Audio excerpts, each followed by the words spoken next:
जय गणेश दोस्तों, कैसे हैं आप सभी लोग। एक बार फिर से सभी का बहुत बहुत आभार कि आप लोग फिर से आए हैं अपना समय निकाल के मेरा व्लॉग देखने के लिए।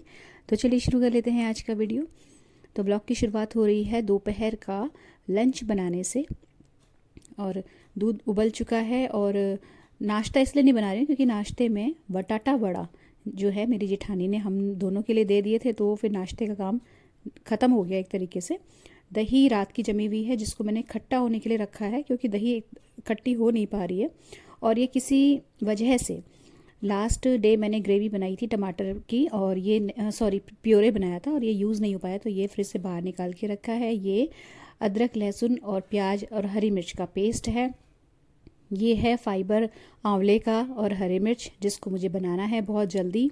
और इधर है जी ये पालक धुली हुई। तो कुल मिला के प्रिपरेशन राउंड चला था अभी, और पूरा का पूरा मैंने जो प्रिपरेशन है वो दोपहर तक के मील से लेके रात तक के डिनर की यहाँ पे कर ली है। और वजह एक ही है, आप जानते हो कि मेरा दुकान जाने का जो टाइम था वो थोड़ा सा चेंज हो गया है, इसलिए मुझे रात के डिनर की भी प्रेप करके जानी पड़ती है। तो सबसे पहले तो ब्रेकफास्ट के लिए जो बटाटा वड़ा मेरी जेठानी ने दिए हैं उनके लिए मैं अपने और हस्बैंड के लिए चाय मैंने चढ़ाई क्योंकि वो नहा के आने वाले हैं। और लंच में बन रहा है पालक के पत्तों की एक रेसिपी जिसे पालक का काप कहते हैं पहाड़ साइड में, वो बन रही है। तो सिंपली लोहे की कढ़ाई में सरसों का तेल लिया है, उसे अच्छे से उसका धुआं उड़ा के उसमें मैंने लहसुन का छौंका लगाया। उसके बाद पालक के पत्ते जो है काट के इसमें डाल दिए। जितना पालक आपको धुला हुआ दिख रहा था ना, ये उतना नहीं है, थोड़ा सा पालक मैंने बचा दिया। इसके लिए बहुत ज़रा सा पालक लगेगा। और इसमें नमक मिर्च और हल्दी ये तीनों चीज़ें ऐड करके फिर मैं इसे ढक के पकाऊंगी और उसके बाद इसकी ग्रेवी तैयार की जाएगी। तो जो प्याज लहसुन हरी मिर्च और अदरक का आपने जो पेस्ट ब्लेंडर में देखा था ना, वो एक्चुअली काले चने की सब्ज़ी में रात को बनाने वाली हूँ डिनर में। और उसको मैं बॉईल तो आने के बाद ही करूँगी शॉप से, लेकिन जो है उसका मसाला वगैरह रेडी करके जाऊँगी। सैलेड में मूली मैंने काट के रख दी है और कुछ है नहीं सैलेड में ऐसा की जिसको मैं काट करूँ। यहाँ पे ये सब्ज़ी बन रही है। एक्चुअली मेरा जो थोड़ा सा आज का प्लान था वो ये था कि मैं शॉप से आके लंच वंच का काम करने के बाद मुझे एक्चुअली डॉक्टर के पास थोड़ा सा दिखाने के लिए जाना है। मैं बहुत दिन से सोच रही थी दिखाने के लिए, बट हो नहीं पा रहा था। तो आज कोशिश करूँगी कि शॉप से टाइम से आ जाऊँ और डिनर की प्रेप करके जाऊँ। तो थोड़ा सा मुझे अपना जो है मेरा शोल्डर पेन आजकल बहुत ज़्यादा इंक्रीज़ हो गया है, वो दिखाने के लिए जाना है। तो देखते हैं आज क्या होता है, ये सोच के फिर मैंने थोड़ा जल्दी जल्दी काम किया। सारे मील्स की जो प्रिपरेशन थी वो की। पालक जो बचा था वो धो के निखार के मैंने यहाँ पे एक टॉवल में मैं फैला देती हूँ। हरी सब्जियाँ जो पत्तेदार होती हैं तो वो सूखती रहती हैं, फिर वो जब सूख जाती है फिर मैं उन्हें फ्रिज में डाल देती हूँ। इसके बाद जो है ना फ्रेंड्स, फिर दोपहर में मतलब अभी मैं आपको बताऊँ तो अभी मैं तैयार हो गई थी ऑफिस जाने के लिए। और उसके बाद मैंने आके सीधे चावल में प्रेशर लगाया, कढ़ाई चढ़ाई है। इसमें मैं जो काले चने की ग्रेवी बनाऊंगी। एक्चुअली मसाला भूनना है मुझे, बनेगा वो प्रेशर कुकर में ही, लेकिन अभी उसमें चावल हैं तो फिर मैंने मसाला इसमें अलग से भून लिया। और उसके बाद फिर जो भीगे हुए काले चने हैं वो और मसाला दोनों ही मैं प्रेशर कुकर में डाल के आने के बाद जो है प्रेशर लगा दूँगी। तो ये जो कढ़ाई है इसके बारे में आप लोग कई बार पूछते हो, तो ये ना हार्ड एनोडाइज कढ़ाई है। ये इसको आप कहीं वो मत समझ लीजिएगा नॉन स्टिक, ये नॉन स्टिक नहीं है, हार्ड एनोडाइज कढ़ाई है। इसमें 3 लेयर्स होती हैं और बीच में एल्यूमिनियम होता है। तो एक्चुअली ना जब मैंने ये लिया था इस बर्तन को, और एक दो और है मेरे पास हार्ड एनोडाइज के बर्तन, तब मुझे बिल्कुल भी मालूम नहीं था एक्चुअली कि इसकी लेयर्स के बीच में एल्यूमिनियम होता है। तो नहीं तो मैं स्टील की कढ़ाई लेती या कुछ और करती। उस वक्त नहीं मालूम था तो ले लिया। इसके साथ दिक्कत यहाँ पे आती है जब आप इसको बनाते बनाते बहुत टाइम हो जाता है और इसकी जो ऊपर की लेयर है वो निकल जाती है और अंदर का जो एल्यूमिनियम है वो बाहर आने लगता है। उसके बाद इस कढ़ाई को यूज़ नहीं करना चाहिए, जिससे कि जो एल्यूमिनियम की जो लीच होता है ना एल्यूमिनियम, वो ना हो खाने में। तो अगर आप कढ़ाई लेने का प्लान कर रहे हैं तो मैं आपको रिकमेंड नहीं करूँगी कि आप हार्ड एनोडाइज की कढ़ाई लो या एल्यूमिनियम की कढ़ाई लो। हालांकि कुकिंग के लिए ठीक है, तब तक ठीक है जब तक इसका ऊपर का कोट नहीं निकलता। और वैसे काफ़ी स्टडी है क्योंकि मेरे को 5 साल हो गए इस कढ़ाई को यूज़ करते हुए, अभी तक भी इसका जो ऊपर का कोट है वो नहीं निकला है। और ऐसा नहीं है कि मैं इसको स्टील के स्क्रबर से नहीं रगड़ती या कुछ और। लेकिन जब आप नई चीज़ नई बर्तन लेने की सोच ही रहे हैं तो आप जो हो स्टील की कढ़ाई में इन्वेस्ट कीजिएगा और पहले उसके रिव्यूज़ वगैरह देख लीजिएगा, क्योंकि स्टील की कढ़ाई में भी देखिए आपको जो सब्जी लगने की शिकायत है वो आती रहेगी। अच्छा, उसके बाद जब मैं शॉप से टाइम से थोड़ा सा आ गई, एक्चुअली मुझे डॉक्टर को दिखाने जाना था इसलिए भी, लेकिन हुआ ये कि नेक्स्ट डे जो मेरी ननद है उनको जाना है next to next day south के टूर पे। तो वो जिस बस से जा रहे हैं उसमें कुछ 30 लोग हैं शायद। तो उनके हिसाब से मुझे उन्होंने बोला था कि नमकीन बनाने के लिए, तो फिर जो है मैं नहीं आज डॉक्टर को दिखाने जा पाई। सामान सारा वो ला के मुझे दे गई थी। तो फिर मैं जो ये नमकीन बना रही हूँ, ये जो है उस बस में जितने भी लोग जा रहे हैं उनके हिसाब से 30 अलग अलग पैकेट बनेंगे। तो पैकिंग करने का काम वो खुद करेंगी, बट जो नमकीन बनानी है वो मुझे बनानी पड़ी। तो उसके बाद फिर समय बचा नहीं जाने का जो डॉक्टर के पास है, तो फिर मैं आज इस ब्लॉग का, जिस दिन का ये ब्लॉग है ना, उस दिन मैं नहीं जा पाई। नेक्स्ट डे फिर मैंने प्लान किया कि मुझे जाना है। मेरा शोल्डर पेन एक्सट्रीम पे इस वक्त बढ़ा हुआ है, और हो सकता है कि मैंने काफ़ी टाइम से जो एक्सरसाइज थी वो छोड़ दी है ठंड की वजह से, या जो भी वजह हो, फ़िलहाल दिखाऊंगी तभी पता चलेगा।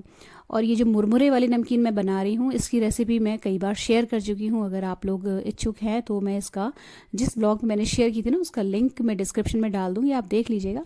बहुत अच्छी बनती है ये जो नमकीन है, बहुत लाइट वेट होती है, क्योंकि बहुत कम ऑयल में बहुत ढेर सारी नमकीन बन जाती है। इनफैक्ट अगर आप ऑयल नहीं डालना चाहते ना, बिल्कुल ज़ीरो ऑयल के हिसाब से बनाना चाहते हो, तो भी ये बहुत आसानी से बन जाती है और अच्छी है, मतलब बढ़िया चीज़ है। तो इसकी जो पैकिंग है ना, 30 अलग अलग पैकेट बनाने का काम तो मेरी ननद ही करेंगी, बट ये बना के दोनों कढ़ाई में मैंने भर के बनाई। और ये जो कढ़ाई आपको एल्यूमिनियम की दिख रही है, ये मेरी नहीं है, ये उन्हीं की कढ़ाई है जो कि मैं लेके आई थी, क्योंकि फिर वो जो है एक ही कढ़ाई को मैं बार बार यूज़ करती तो मुझे बहुत लेट हो जाता है इस काम में। तो फिर मैंने दोनों कढ़ाइयों में जो है चीज़ों को भूना और नमकीन तैयार की। 2 कढ़ाइयाँ यूज़ करने के बाद भी बहुत अच्छा खासा समय जो था वो चला गया, क्योंकि मुझे 3 बैचेज़ में ये नमकीन बनानी पड़ी, क्योंकि 30 पैकेट कम नहीं होते, और मतलब बहुत सारा समय चला गया। और इस वक्त मेरा जो शोल्डर पेन था बहुत ज़्यादा चरम सीमा पे था, तो मैं बिल्कुल भी नहीं चाहती थी एक्चुअली ये काम करना, लेकिन करना पड़ा। ये तसल्ली है कि मैं ऑफिस से टाइम से आई हूँ तो मुझे डिनर नहीं बनाना पड़ेगा। तो इस नमकीन को बनाने के बाद काफ़ी सारा समय मेरे पास था, जब मैंने पूरा का पूरा जो है रेस्ट किया, सिर्फ हॉट वाटर जो बैग होता है वो लगा के, थोड़ी सी मसाज करके। फ़िलहाल डॉक्टर को दिखाए बिना नहीं काम चलने वाला, इतना ज़्यादा मेरा दर्द अभी बढ़ा हुआ है, और इसी वजह से थोड़ा सा व्लॉग भी जो है लेट हो गया। और एक तरफ से दिमाग में ये भी चल रहा है कि मसाज ले लूँ, मतलब किसी से मसाज करवा लूँ, तो थोड़ा सा मुझे लगता है कि उससे रिलैक्स हो जाएगा। और कुछ दिन का ब्रेक लूँगी थोड़ा सा काम से, जिससे कि थोड़ा सा शरीर को थोड़ा सा रेस्ट मिले, और कोशिश करूँगी कि घर और ऑफिस के काम दोनों में मैं अपने आप को बहुत ज़्यादा टाइट ना कसूँ, थोड़ा सा रिलैक्सेशन लेके समय का चलूँगी, क्योंकि अल्टीमेटली हमारी जो शरीर है उसको भी ब्रेक चाहिए। जैसे हमारे मन को ब्रेक चाहिए, हमारे दिमाग को ब्रेक चाहिए, ऐसे ही हमारे शरीर को भी ब्रेक मिलना बहुत ज़रूरी है। और मुझे लगता है मैंने वो ब्रेक बहुत टाइम से नहीं लिया है, इसलिए मेरी जो बॉडी है वो रिस्पॉन्ड कर रही है। खैर, मैं इसको भी बहुत पॉजिटिवली लेती हूँ, क्योंकि अगर मुझे ये दर्द नहीं होता तो मैं शायद अपनी बॉडी की जो उसका कहना है उसको इग्नोर करके लगातार काम में लगी रहती। तो फ़िलहाल अभी तो मैं डॉक्टर को दिखाने जाऊँगी, और जो भी जैसा भी रिपोर्ट्स वगैरह जो भी आएंगी आपको शेयर ज़रूर करूँगी। तो ये नमकीन बनाने के बाद बहुत सारे ढेर बर्तन थे, पहले तो उनको वॉश किया, और उसके बाद फिर मैंने थोड़ा सा हाथ मुंह अच्छे से धो के, और फिर मैंने कपड़े बदले, थोड़े गर्म कपड़े पहने। और उसके बाद सबसे पहला जो मेरा काम रहता है ऑफिस से आने के बाद आजकल, वो ये रहता है कि जो मेरा हॉट वाटर बैग है मैं उसको चार्ज होने के लिए लगा देती हूँ, और उसके बाद अपनी चाय बनाती हूँ। लेकिन अभी फ़िलहाल नहीं लगा पाई थी, और आजकल बच्चे भी नहीं हैं, जो मेरी बेटी आई थी वो चली गई है। और इस बीच में जो है थोड़ा सा एक बच्चों से, ख़ासतौर से बेटियों से जो इमोशनल और मेंटल सपोर्ट मिलता है, साथ ही साथ फिज़िकल जो वो हेल्प कर देती हैं, वो भी, उससे भी मैं थोड़ा सा वंचित हो गई हूँ। तो खैर, ये समय भी कट जाएगा, कोई समय जो है परमानेंट नहीं होता। इसके बाद जब बर्तन मैंने अपने बिल्कुल बहुत बढ़िया सी एक कड़क चाय बनाई। और आजकल बच्चे हैं नहीं तो इस वक्त सूप वगैरह या दूध वगैरह बनाती हूँ, तो वो काम अभी नहीं है। पालक सूख रहा है, तो ये अब नेक्स्ट डे या next to next day use होगा। और इस वक्त 4:45 बजे का टाइम था, तो पौने घंटे के बाद फिर मुझे पूजा करनी है, इससे पहले मैं एक ब्रेक लूँगी। बर्तन सारे धुल चुके हैं, किचन बिल्कुल साफ़ हो गया है, और जो रात की सब्जी है उसका जो मसाला है वो रेडी है। आलू ऊपर से, जो चने भिगोए थे उनके ऊपर इसलिए रख दिए क्योंकि मैं अक्सर सब्जी में आलू डालना भूल जाती हूँ, और ऐसे ही प्रेशर लगा देती हूँ, इसलिए आलू रख दिए हैं। जब प्रेशर लगाऊंगी 7 बजे के अराउंड, तब इसमें मैं ऐड कर दूँगी। और इसमें मसाला भुना हुआ जो था कढ़ाई का, वो मैंने इस कुकर में ट्रांसफ़र करके रख दिया है। यहाँ पे मेरी चढ़ रही है चाय, और चाय और इसके साथ ही मैं इस वक्त लड्डू भी खाती हूँ, और जो मैंने ड्राई फ्रूट वाले बनाए थे तो वो खाऊंगी अभी। और ये देखते हैं अभी कब बनेगा। फ़िलहाल इस दिन तो नहीं बन पाया था, मैंने इसको उठा के वापस फ्रिज में रख दिया था। थोड़ा सा ज़्यादा देर तक आराम करूँगी तो कल हो सकता है थोड़ी एनर्जी आए, तो कल फिर बनाऊँगी मैं इसको। और इसका मैं लगातार कंज्यूम कर रही हूँ फ्रेंड्स, आप सभी जानते हो इसकी भी एक जो कह सकते हो रेसिपी तो क्या है, बहुत सिंपल है बनाना, जो भी है वो भी मेरे ब्लॉग में जो है मैंने बताया हुआ है। तो अगर आप इच्छुक हो तो ये आंवले का फाइबर है जो कि आंवले का जूस निकालने के बाद बनता है, मतलब निकलता है। तो इसको भी एक अचार की तरीके से बना के मैं कांच की बोतल में जो है रख देती हूँ, और ये चल जाता है हफ्ता भर बहुत आराम से फ्रिज में रख के। इसके बाद फिर मैंने अपना जो है चाय पी, और उसके बाद हॉट वाटर जो मेरा बैग था वो अच्छा गर्म हो गया, फिर मैं उसको लेके थोड़ी देर के लिए आराम से 1.25 घंटा मैंने यहाँ पे रेस्ट किया। फ़िलहाल ये जो व्लॉग है यहाँ पे समाप्त होता है। अगर अच्छा लगा हो तो प्लीज़ वीडियो को लाइक शेयर ज़रूर कीजिएगा, चैनल को सब्सक्राइब कर लीजिएगा, और बेल आइकन प्रेस करना बिल्कुल भी मत भूलिएगा। मिलते हैं नेक्स्ट वीडियो में। Till then take care, stay healthy, happy and positive. Thank you.